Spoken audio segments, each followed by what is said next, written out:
মাসিক সামষ্টিক মূল্যায়ন পরীক্ষা অনুষ্ঠিত হতে যাচ্ছে। আগামীকালকে তোমাদের পরীক্ষার সাবজেক্টের বিষয় হচ্ছে শিল্প ও সংস্কৃতি।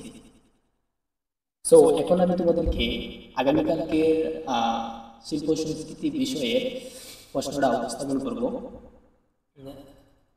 সম্পূর্ণ প্রশ্নটা তোমাদেরকে দেখানোর পরপরই আমি এগুলোর আনসারটা একটু বুঝিয়ে দেওয়ার চেষ্টা করব। আসলে এখন বর্তমান যে পরীক্ষা, সেই পরীক্ষার প্রশ্নের আনসার বলতে তেমন কিছু হয় না, সম্পূর্ণ দলগত কাজ। সো এটা তোমাকে নিজেকেই করতে হবে। এখন আমি তোমাদেরকে প্রশ্নটা দেখিয়ে দিয়েছি, এই প্রশ্নটা দেখে তোমার মতো করে তুমি সেই আনসারগুলো খুঁজে বার করবে। ওকে, সো চলো আমরা প্রশ্নটা এক নজর দেখে নিই। ভিডিওটা শুরু করার আগে প্রত্যেক দিন সেই প্রশ্ন পাওয়ার জন্য আমাদের এই চ্যানেলটাকে সাবস্ক্রাইব করে রাখতে পারেন। চ্যানেলটা সম্পূর্ণ নতুন। ওকে, চলো আমরা প্রশ্ন দেখে নিই। সপ্তম শ্রেণী শিল্প সংস্কৃতি। তোমাদের প্রথমে উপরে একটা দিক নির্দেশনা দেওয়া আছে। দিক নির্দেশনাটা আমি একটু পড়ে শোনাই। বিদ্যালয়ে মহান স্বাধীনতা ও জাতীয় দিবস উপলক্ষে অনুষ্ঠান আয়োজিত হবে। অনুষ্ঠানটির পরিকল্পনা ও আয়োজনের সকল দায়িত্ব তোমাদের। স্বাধীনতা দিবস উপলক্ষে বিদ্যালয়ে সজ্জা থেকে শুরু করে কি কি পরিবেশনা হবে তা তোমরা আলোচনা করে এটি করবে। মনে রাখতে হবে এটি পরিকল্পিতভাবে ধাপে ধাপে করতে হবে। ওকে, এখন আমি তোমাদেরকে এই যে কাজগুলো আছে প্রত্যেকটা কাজ আমি একটু বুঝিয়ে দেওয়ার চেষ্টা করবো, আর প্রত্যেকটা কাজ দেখাবো। দেখানোর পরে তুমি এই প্রত্যেকটা কাজকে স্ক্রিনশট দিয়ে রেখে দিবে, যাতে করে ভিডিওটা শেষ হওয়ার পরে তুমি নিজে নিজে প্র্যাকটিস করতে পারো। এর আগে এই প্রশ্নটা যদি আজকে দেখে রাখো, তাহলে কালকে তোমার মতো করে তুমি দলগত কাজে সবচেয়ে সেরা পারফরমেন্স দেখাতে পারবে। ওকে, চলো আমরা দেখে নিই সেই প্রশ্নের প্যাটার্নগুলো আসলে কি। কাজে অনুষ্ঠান আয়োজনের দলগত আলোচনা ও পরিকল্পনা। এখন অনুষ্ঠান আয়োজনের দলগত আলোচনা ও পরিকল্পনা বলতে কি বোঝায়, আসলে সেই কাজটা কি সম্পর্কে সেটা সম্পূর্ণ এখানে সুন্দরভাবে লেখা আছে।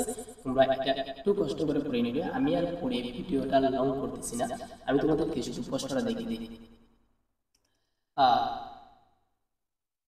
পরে তিনটে এখানে লিখছে আলোচনা সাপেক্ষে তোমার যে কোনো একটি দল বেছে নিয়ে নিচের কাজগুলো করতে হবে। দলগুলো হবে নিম্নরূপ: অনুষ্ঠান আয়োজক দল, অনুষ্ঠানে সাজসজ্জা দল, পরিবেশনা দল। ওকে, এই তিনটা দল থাকবে, তোমাদেরকে তিনটা দল থাকবে। থাকার পরে তোমরা এই তিনটা দলে আয়োজিত হয়ে এই অনুষ্ঠান আয়োজক দলগত আলোচনা পরিকল্পনা করে নেবে। এখানে থেকে প্রত্যেকটা যে অনুষ্ঠান আয়োজক দল এখানে যে অনুষ্ঠান আয়োজক দলটা আছে এর কি নির্দেশনাগুলো হবে, কি কি করতে হবে সেগুলো এখানে দেওয়া আছে, এটা তুমি একটু পড়ে নেবা। এরপরে অথবা দেওয়া আছে, অথবা অনুষ্ঠানের সাজসজ্জা দল।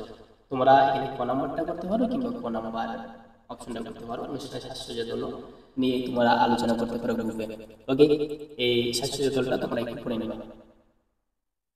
সাজসজ্জা দলের মধ্যে তিনটা অপশন আছে। একটা হচ্ছে আলপনা আঁকা, আমাদেরকে আলপনা আঁকতে হবে। নষ্ট করতে হবে।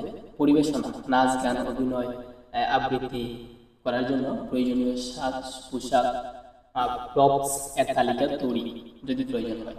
সো পরিবেশন অবশ্যই তোমাকে একটা শিখে যেতে হবে। নাচ গান আবৃত্তি অভিনয় যে কোনো একটা অভিনয় তুমি শিখে যাবে, যাতে করে তুমি আগামীকালকে গিয়ে ভালো পারফরমেন্স করতে পারো। ওকে, আমি প্রশ্নটা আবার প্রথম থেকে শেষ পর্যন্ত তোমাদেরকে দেখিয়ে দিতেছি। তোমরা সেই প্রশ্নটা একটু স্ক্রিনশট দিয়ে রেখে দিবা, যাতে তোমরা নিজ থেকে অনুসরণ করতে পারো। ওকে ওকে, এখানে একটা স্ক্রিনশট দিয়ে নাও।